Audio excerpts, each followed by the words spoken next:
నమస్తే welcome to BCN news నేను విజయలక్ష్మి ముందుగా ముఖ్యాంశాలు పొగాకు ఉత్పత్తులకు దూరంగా ఉంటూ ఆరోగ్యాన్ని పరిరక్షించుకోండి ప్రపంచ పొగాకు వ్యతిరేక దినోత్సవ కార్యక్రమంలో DM and HO doctor Umamaheswararao Bhimavaram DNR English medium స్కూల్లో ఘనంగా ప్రారంభమైన చైతన్య భారతి జాతీయ స్థాయి సాంఘిక నాటక పోటీలు సినీ నిర్మాత తుమ్మలపల్లికి ఆత్మీయ చైతన్య పురస్కారం మాజీ ఎమ్మెల్యే అంజిబాబు జన్మదినోత్సవం సందర్భంగా పలుచోట్ల విస్తృతంగా సేవా కార్యక్రమాలు భీమవరంలో సూపర్ స్టార్ కృష్ణ 81వ జయంతి వేడుకలు పేదలకు అన్నదానం నిర్వహించిన అభిమానులు పొగాకు ఉత్పత్తులకు దూరంగా ఉంటూ తమ ఆరోగ్యాన్ని సంరక్షించుకోవాలని డిఎంఎండ్హెచ్ఓ డాక్టర్ ఉమామహేశ్వరరావు పిలుపునిచ్చారు ప్రపంచ పొగాకు వ్యతిరేక దినోత్సవం సందర్భంగా పశ్చిమ గోదావరి జిల్లా కేంద్రమైన భీమవరం ప్రభుత్వ ఆసుపత్రి వద్ద వైద్య ఆరోగ్య శాఖ శ్రీ విజ్ఞాన వేదిక ఆధ్వర్యంలో అవగాహన కార్యక్రమం ప్రతిజ్ఞ ర్యాలీ నిర్వహించారు ఈ సందర్భంగా డాక్టర్ ఉమామహేశ్వరరావు మాట్లాడుతూ పొగాకు ఉత్పత్తులను వాడటం వల్ల క్యాన్సర్ వంటి ప్రాణాంతక వ్యాధులు వచ్చే అవకాశం ఉందని అందువల్ల వీటికి దూరంగా ఉండాలని సూచించారు ప్రజల్లో అవగాహన కల్పించేందుకు అనేక కార్యక్రమాలు చేపట్టామని డిప్యూటీ డిఎంఎండ్హెచ్ఓ భానునాయక్ ఆసుపత్రి superintendent doctor Madhavi ART centre senior medical officer doctor M Govindababu చెప్పారు శ్రీ విజ్ఞాన వేదిక కన్వీనర్ రంగసాయి మాట్లాడుతూ ధూమపానం వల్ల వారికే కాకుండా పక్కనున్న వారికి కూడా హాని చేస్తుందని అన్నారు అనంతరం ర్యాలీ నిర్వహించారు ఈ కార్యక్రమంలో డాక్టర్ రంగారావు ఏఎన్ఎంలు ఆసుపత్రి సిబ్బంది పాల్గొన్నారు ప్రపంచ పొగాకు వ్యతిరేక దినోత్సవం జరుపుకుంటున్నాం ఈ టొబాకో అనేటువంటిది ఒక రిస్క్ ఫ్యాక్టర్స్ అంటే అందరికీ తెలుసు మనకి 5 ఉన్నాయి ముఖ్యంగా smoking drinking cholesterol diabetes hyper tension అది కాకుండా మెయిన్ గా ఈ స్మోకింగ్ లోనే ఈ టొబాకో అనేటువంటిది వస్తుంది ఇది ఎక్కువగా సిగరెట్ అనేటువంటిది ఎక్కువగా సాధారణంగా ఎక్కువ మన పిల్లలందరూ కూడా వాడటం ఈ సినిమాల్లో చూపించడం వల్ల వీటి వల్ల ఈ ఫ్యాషన్ ఎక్కువైపోయి ప్రతి ఒక్కరు సిగరెట్ తాగడం అనేటువంటి నేర్చుకుంటున్నారు ఈ సిగరెట్ తాగడం వల్ల లేకపోతే టొబాకో డైరెక్ట్ గా నోట్లో పెట్టి నమ్మడం వల్ల చాలా రకాలైనటువంటి క్యాన్సర్లు వస్తాయి థ్రోట్ క్యాన్సర్ కానీ ఫారింక్స్ కానీ ఈ పొగ పీల్చడం వల్ల లంగ్ క్యాన్సర్ కూడా వస్తుంది కాబట్టి ఇటువంటి విషయాలన్నిటికీ పిల్లలు దూరంగా ఉంటూ మనం ఇటువంటి సినిమాల్లో చూపించేటువంటి ప్రతి ఒక్కటి సిగరెట్ తాగడం కోపం వస్తే సిగరెట్ ఇది వస్తే సిగరెట్ అటువంటి కూడా నిషేధించి ఏది కరెక్టో చూపిస్తా ఉంటే పిల్లలు కూడా ఫాలో అవడానికి చాలా ఇంపార్టెన్స్ పెరుగుతూ ఉంటుంది. వాళ్ళ వరల్డ్ నో టొబాకో డే సందర్భంగా వైద్యారోగ్య సిబ్బంది ఇవాళ జిల్లా వైద్యారోగ్య శాఖ ఆధ్వర్యంలో ఇవాళ భీమవరం పట్టణంతో పాటు ఇవాళ మొత్తం మన జిల్లా వ్యాప్తంగా కూడా ఈ టొబాకో తీసుకోవడం వల్ల వచ్చే అనర్థాల గురించి అవేర్నెస్ కార్యక్రమాలు ర్యాలీలు నిర్వహించడం జరిగింది. ఉత్కృష్టమైనది పవిత్రమైనది దీనికి ఆరోగ్యం ప్రధానం ఈ ఆరోగ్యానికి సంబంధించి నిర్లక్ష్యం చేయటం వల్ల మనమే ఇబ్బంది పడతాం ఒక రకంగా సిగరెట్ పొగాకు వల్ల మరి శాశ్వతమైన రోగాలు వస్తాయని చెప్పి ప్రభుత్వం చెప్తున్నారు ప్రతి ఒక్కరికి తెలిసి విషయం ఇంజూరియస్ టు హెల్త్ అని చెప్పేసి సిగరెట్ ప్యాకెట్ పట్టుకుంటూ కాలుస్తూనే దాని మీద పోటీ ఉంటుంది ఇవన్నీ తెలిసి కూడా మనం నిర్లక్ష్యం చేయడం అనేది తగదని చెప్పేసి డిఎంహెచ్ఓ గారు వచ్చిన సంవత్సరాలు ఇవాళ ఈ కార్యక్రమాన్ని ఏర్పాటు చేయడానికి అవకాశం చెప్పేసి తెలియదు నాటకాలను బ్రతికించుకుందామని నాటకాలతోనే సమాజ మార్పు వస్తుందని పలువురు వక్తలన్నారు భీమవరం డిఎన్ఆర్ ఇంగ్లీష్ మీడియం హైస్కూల్లో చైతన్య భారతి 17వ జాతీయ స్థాయి సాంఘిక నాటకాల పోటీలు ఘనంగా ప్రారంభమయ్యాయి సినీ నిర్మాత తుమ్మలపల్లి రామసత్యనారాయణ రంగస్థల నటులు డాక్టర్ పురాణం రామ్ కుమార్ జానబ్ ఎస్ఎం భాష మాట్లాడుతూ కళాభిమానులు కళాకారులు ఎంతో మంది పెరిగారని చూసేవారి సంఖ్య మాత్రం తగ్గుతుందని తెలుగు కళలను తెలుగు సాహిత్యాలను అందరూ ఇష్టపడతారని నాటకాలు సమాజంలో చైతన్యం తీసుకుని రావడానికి ఎంతో ఉపయోగపడుతుందని అన్నారు నాటకాల వైభవాన్ని తీసుకురావడానికి ఈ పోటీలను గత 16 ఏళ్లుగా నిర్వహించడం అభినందనీయమన్నారు నాటకాలతో ఎంతో నేర్చుకోవచ్చునని నాటకాలను ప్రోత్సహించాలని అన్నారు చైతన్య భారతి నాటక పరిషత్ అధ్యక్షులు రాయప్రోలు మాట్లాడుతూ 4 రోజుల పాటు ఈ పోటీలను నిర్వహిస్తున్నామని జూన్ 2 వరకు జరుగుతాయని 4 రోజుల్లో 9 నాటికలు ప్రదర్శిస్తున్నామని అన్నారు అనంతరం సినీ నిర్మాత తుమ్మలపల్లికి ఆత్మీయ చైతన్య పురస్కారం రంగస్థల నటులు పురాణంకు జవ్వాది రంగస్థల చైతన్య పురస్కారం రంగస్థల నటులు భాషకు మైనంపాటి శ్రీరంగనాయకులు రంగస్థల చైతన్య పురస్కారాలతో సత్కరించారు కార్యక్రమంలో డిఎన్ఆర్ కళాశాల పాలకవర్గ joint secretary Kunaparaju Ramakrishnamraju Chilukuri Narasimharaju Rayaprolu Srinivasamurthy PRO Battiprolu Srinivas Vadupu Gopi Pennada Srinu Kagitha Venkataramana Nadimpalli Mahesh Kumar Varma పేరుచల లక్ష్మణ వర్మ తదితరులు పాల్గొన్నారు.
గత 17 సంవత్సరాలుగా అప్రయత్నంగా 16 సంవత్సరాలుగా కొనసాగుతూ 17వ సంవత్సరంలోకి ఈ చైతన్య భారతి అడుగుపెట్టింది.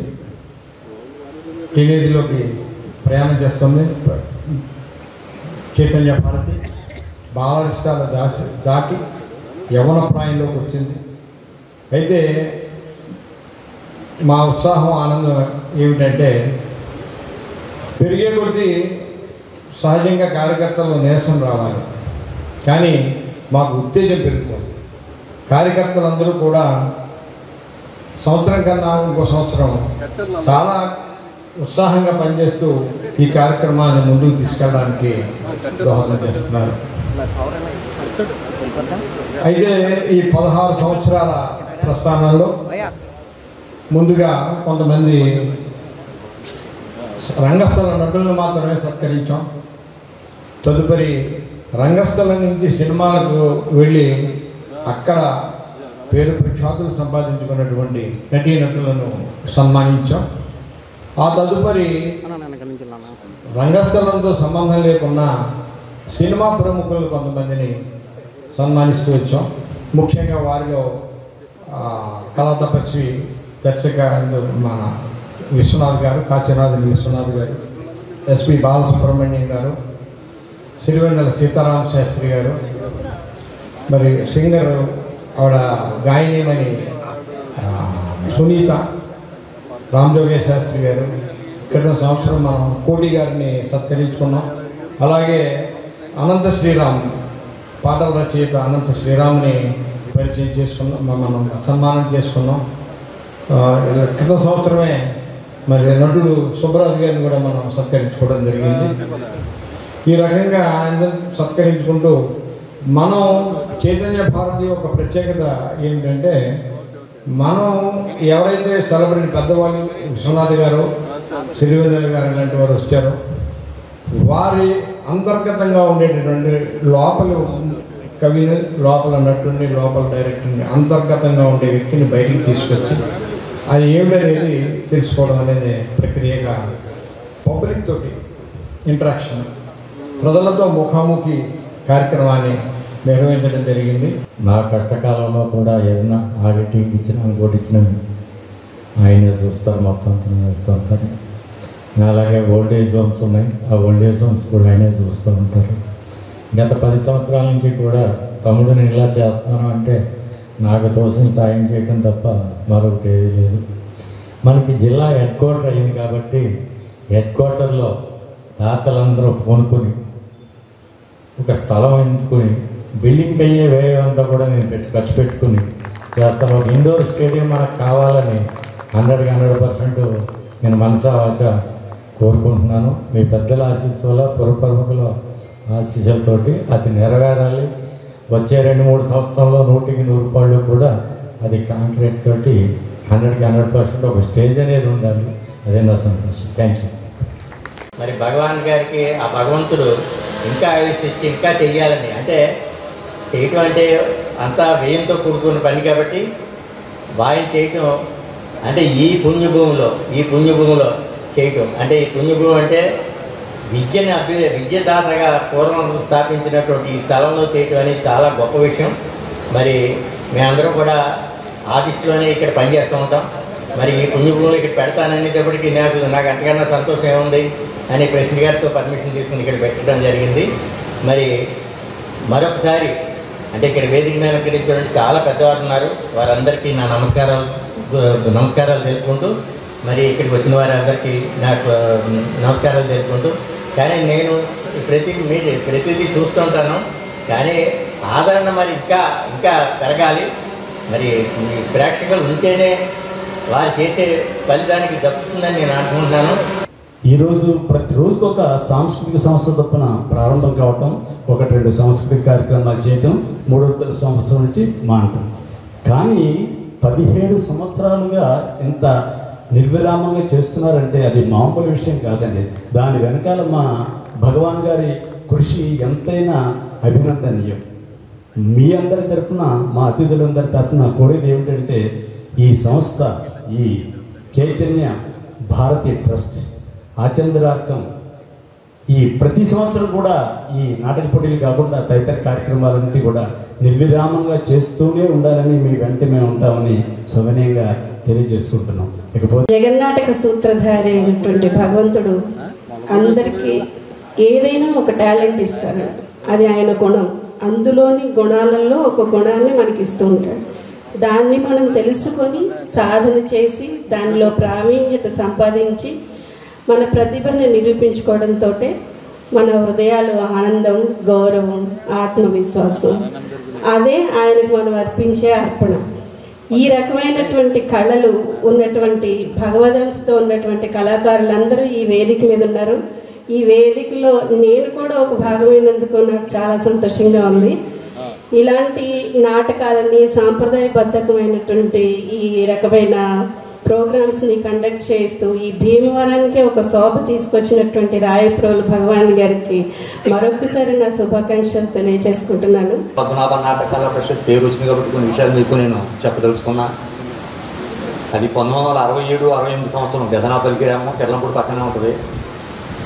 అప్పుడు ముమ్మరంగా పౌరాణిక నాటకాలు జరిగే రోజులు ఇవి. పౌరాణిక నాటకాలను ఆదరించే రోజులు. గదనాపల్లిలో పౌరాణిక నాటకాలు జరిగాయి. రాత్రి 10 గంటలు మొదలెడితే తెల్లవారుజాము 3 గంటలకు అయ్యి అయినా సరే ప్రేక్షకులు అలా కూర్చుని ఒక్కోసారి ఆ పాటలకి విజిల్స్ కూడా వేసి వన్స్ మోర్ చెప్పేవారు. ఆల్రెడీ పూర్తిగా కూడా తెల్లారిపోయింది. అటువంటి టైంలో 1913 గారు ఎందుకు సడన్గా నిర్ణయం తీసుకున్నారో ఎలా తీసుకున్నారో తెలదు. కానీ నెక్స్ట్ ఇయర్ వెంటనే కళా పరిషత్ సాంఘిక నాటకాలు కాదు సాంఘిక నాటకాల పోటీలు పెడదాం పరిషత్ అని చెప్పి ఒక నిర్ణయం తీసుకున్నారు. ఆ నిర్ణయం తీసుకున్న వెంటనే దాంట్లో ముఖ్యంగా పాల్గొన్న ఎవరు అంటే నిడదవోలు నుంచి మన జవ్వాది రామారావు గారు. ఎందుకు గర్వంగా చెప్తానంటే నేను 116 సినిమాలు తీసినప్పుడు ఇంత ఆనందం లేదు. నా భీమవరంలో నాకు ఇక్కడ మా రాయపురం భగవాన్ గారి టీం అందరూ కలిసి ఇంత అద్భుతమైన సన్మానం చేయడం అంటే చాలా ఆనందంగా గర్వంగా పడుతున్నాను. ప్రతి సక్సెస్ వెనుక చాలామంది సహాయం ఉంటుందండి. నేను 1990లో జీరోతో భీమవరం వస్తే 2003లో హీరోలా నేను హైదరాబాద్ వెళ్ళి సినిమా ప్రపంచంలో అడుగుపెట్టాను. హైదరాబాద్ వెళ్ళినప్పుడు ఇక్కడ నన్ను వెన్ను తట్టి ప్రోత్సహించిన వాళ్ళు చాలామంది ఉన్నారండి. ఒకటి భీమవరం నాకు అత్యంత మిత్రులు శ్రీ బొండ రామ్మోహన్ రావు గారు. ఆయన వల్ల నేను ఇక్కడ ఒక తెలుగు ఫిలిం ఛాంబర్కి వెళ్ళడానికి ముందుగా ఇక్కడ భీమవరం ఛాంబర్లో ఒక పదవి తీసుకున్నా, ఒక వైశ్య కమిటీలో పదవి తీసుకున్న దాని కారకులు మా గురువు బొండ రామ్మోహన్ గారు. అలాగే సినిమా ఫీల్డ్కి సంబంధించి ఏ విషయం తెలుసుకున్న నా గురువు జూపూడి విశ్వనాథ్ గారు. ఆయన గోవర్ధన్ ట్యాక్స్ ఉండేది. గోవర్ధన్ ట్యాక్స్కి నేను రోజు రెగ్యులర్గా వెళ్ళి సినిమా గురించి తెలుసుకుని ఆయన సహకారంతో సినిమా ఫీల్డ్లో చాలా విషయాలు తెలుసుకున్నాను. మూడో వ్యక్తి నాకు నిలువ నేర్పించిన నా మిత్రుడు, నా బంధువు నేరల ప్రవీణ్ గారు. అలాగే నాలుగో వ్యక్తి విజయ బ్యాంక్ మేనేజర్ బ్రహ్మాజీరావు గారు. జీరోలో ఉన్న నాకు నేను లోన్ ఇస్తాను, నీకు అంటే లోన్ ఉంటాక నా దగ్గర ఏం ఆస్తి లేదు, నీకు ఏంటని అడిగితే నా ఇల్లు ఉంది కదా అది పెట్టి నీకు లోన్ ఇస్తానని చెప్పిన గొప్ప వ్యక్తి మా విజయ బ్యాంక్ మేనేజర్ గారు. ఇప్పుడు ఈ నలుగురితో నాకు పని లేదు, కానీ నలుగురికి ఏం చెప్తున్నానంటే మినిమం కట్టేసే ప్రతి మనిషికి ఉండాలి. ఆ నలుగురు నాకు వెన్ను తట్టి ప్రోత్సహించి నన్ను ఈవేళ ఈ స్థాయికి రావడానికి సహకరించారని చెప్తున్నాను. వారి ప్రేమకి, వాళ్ళ అభిమానానికి, వారి ఆశీస్సులకి నేను జీవితాంతం రుణపడి ఉంటాను. ఈ 16 సంవత్సరాల ప్రయాణంలో ఇదే వేదిక మీద నేను నాటికలు ప్రదర్శించాను, బహుమతులు తీసుకున్నాను. ఉత్తమ ప్రదర్శన బహుమతులు తీసుకున్నాను, ఉత్తమ నటుడిగా బహుమతులు తీసుకున్నాను, ఉత్తమ దర్శకుడిగా తీసుకున్నాను. ఇలా పరిషత్ నిర్వహించడం అనేది సామాన్యమైన విషయం కాదు. ఒక క్రమశిక్షణతో ఆర్టిస్టులు స్టేషన్లో ట్రైన్ దిగిన దగ్గర నుండి మరలా వెళ్ళేంత వరకు వెన్నుంటి వారి అవసరాలను చూస్తూ ప్రదర్శనకు సంబంధించినవి అన్నీ అందిస్తూ వారికి అద్భుతమైనటువంటి ఆతిథ్యం, అద్భుతమైనటువంటి భోజనం ఏర్పాట్లు చేస్తూ ప్రేమతో ఒక కుటుంబ సభ్యుల్లాగా, ఆత్మీయుల్లాగా కళాకారుని హక్కులు చేర్చుకుంటున్న ఈ చైతన్య భారతి సంబంధించినటువంటి కార్యవర్గ సభ్యులందరికీ మా కళాకారుల పక్షాన ధన్యవాదాలు తెలియజేస్తూ అంగిటిలో వెలిగే ఆరని హారతి భీమవరంలో విరిసిన చైతన్య భారతి వాణి చరణాల మూల అభివందనం వాగ్దేవికి అందించును హరిచందనము సోమదేవు ముంగిటిలో వెలిగే ఆరని హారతి భీమవరంలో విరిసిన చైతన్య భారతి చైతన్య భారతి. చైతన్య భారతి సంగీత నృత్య నాటక పరిషత్ ఆధ్వర్యంలో 17వ జాతీయ స్థాయి సాంఘిక నాటిక పోటీల్లో తొలి రోజు గోవాడ క్రియేషన్స్ హైదరాబాద్ వారి మూల్యం నాటిక ప్రదర్శన అందరినీ ఆకట్టుకుంది. డాక్టర్ గోవాడ వెంకట దర్శకత్వంలో ప్రదర్శించిన ఈ నాటిక సమాజానికి మంచి సందేశాన్ని ఇచ్చే విధంగా కొనసాగింది.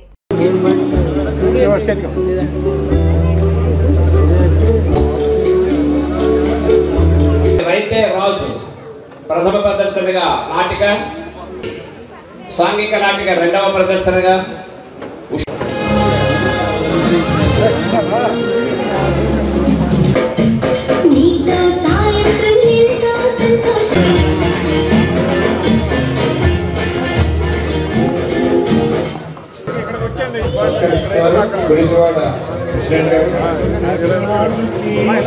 చూడండి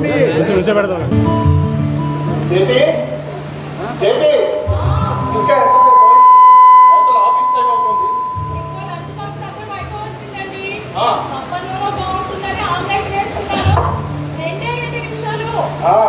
ఆ 2 నిమిషాలే నన్ను అక్కడ దోషిగా నిలబడతాయి తెలుసా. ఆమ్లెట్ నువ్వేయడం కాదు, ఆమ్లెట్ వేసి సాస్ వేసుకొని నంచుకొని మరీ తినేస్తుంది మా ఆడబాస్ దగ్గర పనిచేసి నెగ్గుకు రావడం అంటే అక్షరాల అధికారవంతమైన వాళ్ళు. అన్నిటికీ ఆరాలు వివరాలు లెక్కలు పత్రాలు అడగడం మా ఆడవాళ్ళ నైజం అండి. అందుకు నువ్వు ఎక్సెప్షన్. నువ్వు పూర్తిగా నాకు నచ్చినట్టుగా ఉంటావు. పోయిన జన్మలో బంగారు పారిజాతాలతో పూజలు చేసి ఉంటాను. అందుకే నువ్వు నాకు భారీగా లభించావు. ఏమో అవన్నీ నాకు తెలియదు, కానీ నాకు మాత్రం మీరే ప్రపంచం, మీరే నా భవిష్యత్తు. మీతో పిల్లలతో ముడిపడి ఉన్నదే నా జీవితం. ఇలా హాయిగా చల్లగా సాగిపోతే జీవితం అంతే చాలండి. ఆ పతివ్రత మాటలతోటి అంతెత్తున ఎత్తి కూర్చుంటాం. చేసిన దర్శనం వచ్చాం చాలు, కానీ ఇక ఆఫీస్కి పోయి ఏమండి జాగ్రత్త, స్పీడ్గా డ్రైవ్ చేయొద్దు, బయట హెల్మెట్ ఉంది తీసుకువెళ్ళడం మర్చిపోవద్దు. నువ్వు ఉండగా ఎలా మర్చిపోతావు చేతి, అన్నీ గుర్తు చేస్తావు కదా. లేదమ్మా మామూలు తెలిసిన కానీ జీవితానికి ఏమైనా ఉంటాను. మీరు ఏమైనా తిన్నారో లేదో కూడా అడగలేదు. ఇప్పుడే వస్తాను.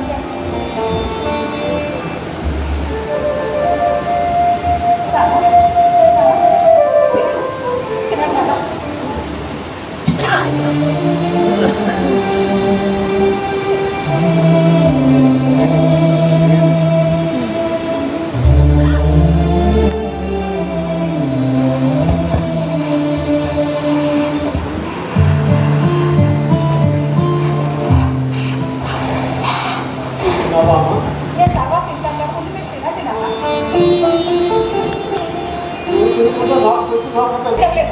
ఇక్కడ విషయం అంతా చెప్పారు కదండి, అందరూ త్వరగా వచ్చాయండి. నాన్నకి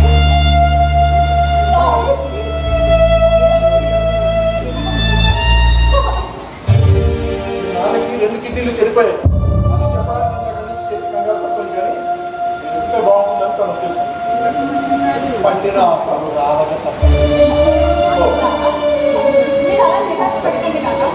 అయినా ఇప్పుడు మీ ప్రాణానికి వచ్చిన ప్రమాదం ఏమీ లేదు నాన్న. ఆల్రెడీ డయాలసిస్ అపాయింట్మెంట్ తీసుకున్నాను నాన్న. నేను ఉన్నాను కదా, దేవుడు కరుణాసముద్రుడు నన్ను కరుణించి ఈ భవబంధాల నుంచి త్వరగా విముక్తి చేస్తున్నాను.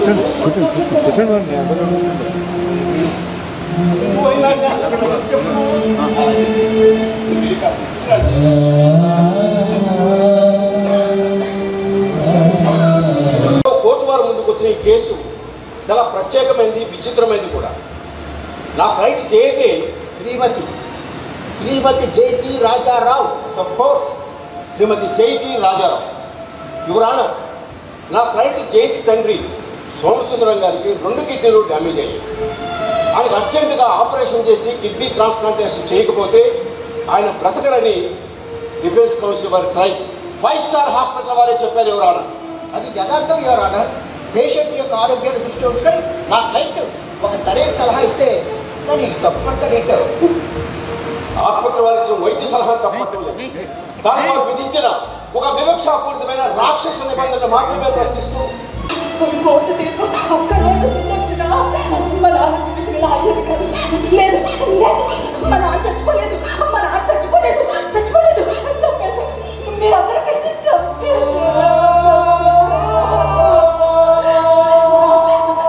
నా శరీరంలో అవయవాల మీద పూర్తి హక్కు అధికారం నాదే అని నిరూపించుకోవడానికి నేను ఎంత మూల్యం చెల్లించాల్సి వచ్చిందో తెలుసా. భీమవరం మాజీ ఎమ్మెల్యే పులపర్తి రామాంజనేయులు పుట్టినరోజు సందర్భంగా రాయలం గ్రామంలో విజయ సాయిబాబా ఆలయం వద్ద పత్తి హరివర్ధన్ ఆధ్వర్యంలో 200 మందికి చీరలు, 50 మందికి పంచ కండువాలు, ఫ్రూట్స్, ఒక దివ్యాంగునికి 6,000 రూపాయల ఆర్థిక సహాయం అందజేశారు. 19వ వార్డులో ప్రేమాలయంలో భీమవరపు సురేష్ కుమార్, భీమవరపు పెద్దిరాజు ఆధ్వర్యంలో వృద్ధులకు భోజనాలు పంపిణీ చేశారు.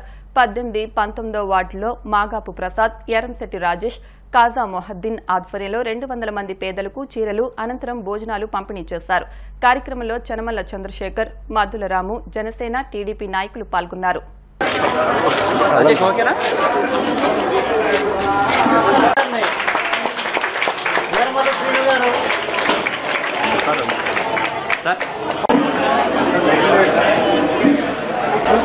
చంద్రశేఖర్ గారికి మహిళ కూడా చాలా బాగా కష్టపడ్డారండి.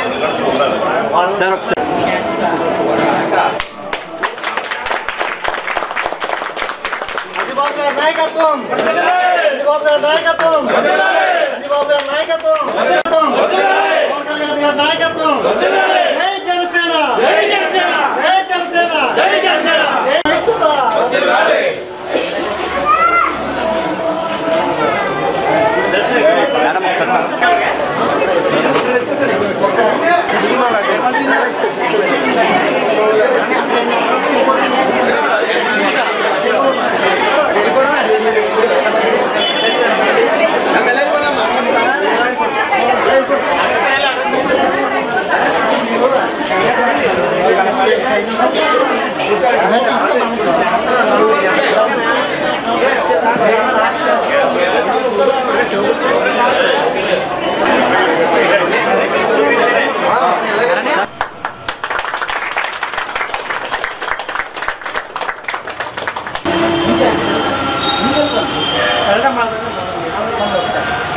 Okay sir.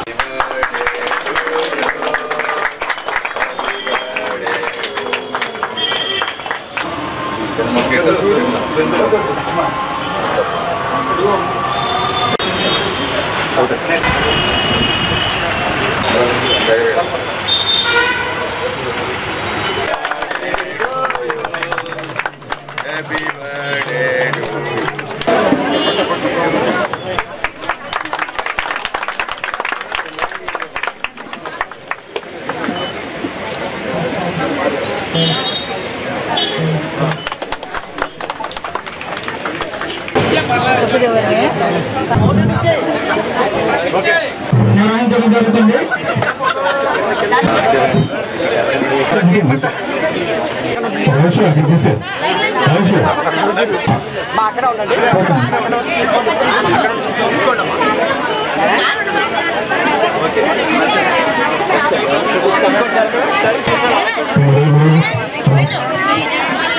సినీ రంగంలో మొకటం లేని మహారాజు సూపర్ స్టార్ కృష్ణ అని కృష్ణ మహేష్ బాబు ఫ్యాన్స్ జిల్లా నాయకులు భీమవరం వంటంలోని ఎడ్వర్డ్ ట్యాంక్ వద్ద సూపర్ స్టార్ కృష్ణ 81వ జయంతి వేడుకలు ఘనంగా జరిగాయి.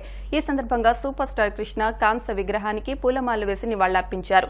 అనంతరం పేదలకు అన్నదానం నిర్వహించారు. ఈ కార్యక్రమంలో రాయప్రోలు భగవాన్, కృష్ణ మహేష్ బాబు ఫ్యాన్స్ పట్టణ నాయకులు బిహెచ్ సుబ్బరాజు, గంట్ల ప్రసాద్, ఎస్ లక్ష్మీనారాయణ, ఎండి హుస్సేన్, మోహన్ రావు, రాంబాబు, మహేష్, రాకేష్, రాజు, ప్రసన్న, శోభన్ బాబు ఫ్యాన్స్ నాయకులు బట్టిప్రోలు శ్రీనివాసరావు తదితరులు పాల్గొన్నారు.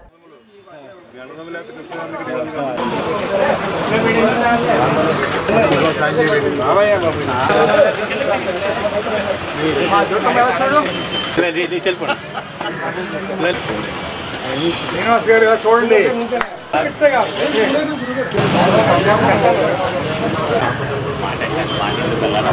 మీరు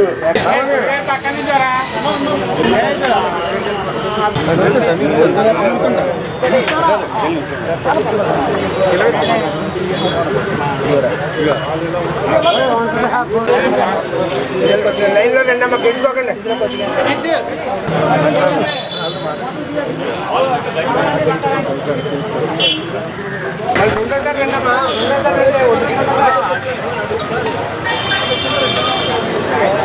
కృష్ణ ఫ్యాన్స్ ఆధ్వర్యంలో సూపర్ స్టార్ కృష్ణ గారి 81వ జన్మదినోత్సవ వేడుకలు అత్యంత వైభవంగా నిర్వహించడం అభినందనీయం. తెలుగు సినిమా రంగంలోనే తనదైన ముద్ర వేసుకొని అనేక కొత్త ప్రక్రియలను ప్రవేశపెట్టిన సూపర్ స్టార్ కృష్ణ గారు నిజంగా ప్రజల జీవితాల్లో చిరస్మరణీయులు. నిజంగా ఆయన అభిమానులుగా మేము కృష్ణ అభిమాని అని చెప్పుకోవడానికి నిజంగా గర్వపడుతున్నాము. సంజయ్ నా పేరు, అనకాపల్లి గౌరవ సంఘ అధ్యక్షుడు. కృష్ణ గారి 81 సంవత్సర జన్మదిన శుభాకాంక్షలు తెలియపరుస్తూ కృష్ణ గారి గారి సేవ పొరవలేదు.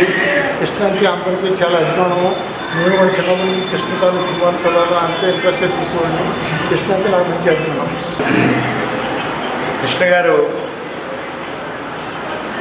సూపర్ స్టార్గా మరి పేరు ప్రఖ్యాతులు సంపాదించుకోవడానికి ఆయన వేసిన అనేక సినిమాలు కారణం.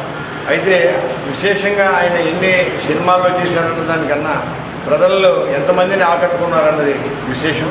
ముఖ్యం 3 షిఫ్ట్ల మీద చేసినటువంటి ఏకైక హీరో అని చెప్పచ్చు. ఎవరికి లేనిది కృష్ణ గారికి మాత్రం హీరో కృష్ణ అంటారు. మిగిలిన ఎంతమంది నటించినప్పటికీ కృష్ణ గారికి ఒక్కరికి హీరో కృష్ణ అన్న పేరు సార్థకమైంది. అలాగే 3 షిఫ్ట్ల మీద చేసేది కూడా పడుకున్న టైంలోనే మాకు మడక సీన్ ఉందండి, షూట్ చేసుకుంటామని అడిగి ఆయన నిద్రపోతున్న సీన్ కూడా షూట్ చేసుకెళ్ళిన సందర్భాలు ఎన్నో ఉన్నాయి. అంతేకాకుండా ఆయన నటుడిగా ఈ స్థాయి అయితే వ్యక్తిగా మొత్తం సినిమా పరిశ్రమ యావత్తు ఆయన ఒక దేవుడిగా కొలుస్తారు. కృష్ణ అంటే కోత పోసిన ధైర్యం, కృష్ణ అంటే ఎదుటివారికి భయం పుట్టించే సాహసం, కృష్ణ అంటే ఒక ధైర్యం, కృష్ణ అంటే ఒక నమ్మకం. ఒక వ్యక్తిగా సినీ రంగ ప్రవేశం చేసి ఒక వ్యవస్థగా ఎదిగి తాను ఎదుగుతూ చిత్రరంగాన్ని, తెలుగు చిత్రరంగాన్ని అంతర్జాతీయ స్థాయిలో నిలబెట్టినటువంటి ఏకైక నటుడు సూపర్ స్టార్ పద్మభూషణ్ అవార్డు గ్రహీత డాక్టర్ ఘట్టమనేని శివరామకృష్ణ గారు పిలుచుకునేటువంటి కృష్ణ గారు. ఈ రోజున ఆయన 81వ జయంతిని ఈ రోజున ఇక్కడ జరుపుకోవడం జరుగుతోంది. కృష్ణతో ఒక 20 సంవత్సరాల పాటు ఆయనతో ఒక ట్రావెల్ చేసిన వ్యక్తిగా కృష్ణ అంటే ఏమిటి, కృష్ణ మనస్తత్వం ఏంటి, కృష్ణ క్యారెక్టర్ ఏంటి అన్నది ఆయనతోటి తిరిగినటువంటి ఒక వ్యక్తిగా నాకు అనుభవాలు సింపుల్గా చెప్పడం జరుగుతుంది. ఇప్పుడు కాసేపు ప్రకటనలు.